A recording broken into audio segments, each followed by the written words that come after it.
राजा विक्रमादित्य बेताल को कंधे पर उठाए चले जा रहे थे। बेताल, राजन अब सुनो 15वीं कथा। यह कथा सत्य, झूठ और न्याय की गुत्थी है। पर ध्यान रहे, अगर उत्तर गलत दिया तो मैं तुम्हारा सिर फोड़कर चला जाऊंगा। बहुत समय पहले कांचनपुर नामक नगर में एक बुद्धिमान मंत्री था, धर्मशील। एक दिन भयानक खबर आई। व्यापारी सोमेश की हत्या हो गई थी। राजा ने इसकी जांच धर्मशील को सौंपी। जांच में 3 गवाह सामने आए। तीनों ने हत्या देखी थी, पर तीनों की बातें एक दूसरे से बिल्कुल अलग।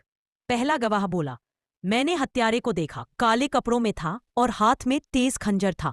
उसने व्यापारी को पीछे से मारा और भाग गया। धर्मशील ने पूछा, क्या तुमने उसका चेहरा देखा? गवाह बोला, नहीं, पर उसकी चाल देखकर मैं पहचान सकता हूं।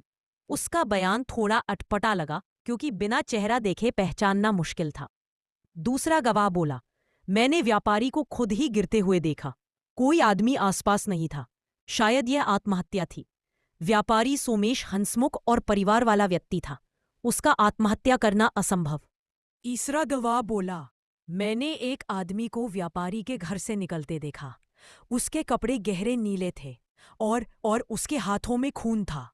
मंत्री ने पूछा, क्या वह हत्यारा था? गवाह चुप रहा। उसकी आवाज कांप रही थी, जैसे वह कुछ छिपा रहा हो। धर्मशील ने तीनों बयान सुने, पर कोई भी पूरा सत्य न था। अचानक मंत्री को कुछ बातें समझ में आई। वह तीनों गवाहों को अलग कमरे में ले गया और उनमें से तीसरे गवाह से कड़ाई से पूछताछ की। कुछ देर बाद तीसरा गवाह फूट फूट कर रोने लगा। मैंने व्यापारी को नहीं मारा, पर मैंने एक चोर को अंदर जाते देखा था।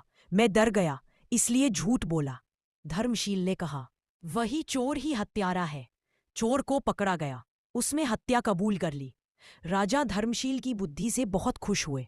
बेताल ने विक्रम की ओर देखा और पूछा, राजन, तुम बताओ, धर्मशील को तीनों में से किस गवाह पर सबसे पहले शक हुआ, और उसने तीसरे गवाह से ही क्यों सच्चाई उगलवाई?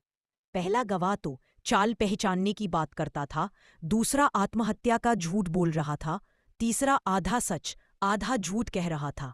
सच्चाई किसके बयान में छिपी थी? और मंत्री ने क्या सही निर्णय किया? यदि गलत उत्तर दिया तो मैं तुम्हारा कंधा तोड़ दूंगा।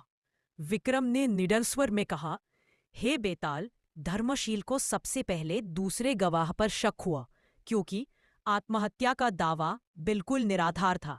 बिना किसी कारण व्यापारी का खुद मरना असंभव था। दूसरा गवाह सत्य छिपाने की कोशिश कर रहा था, पर उसने तीसरे गवाह को पकड़ा, क्योंकि वही व्यक्ति घटना के सबसे करीब था।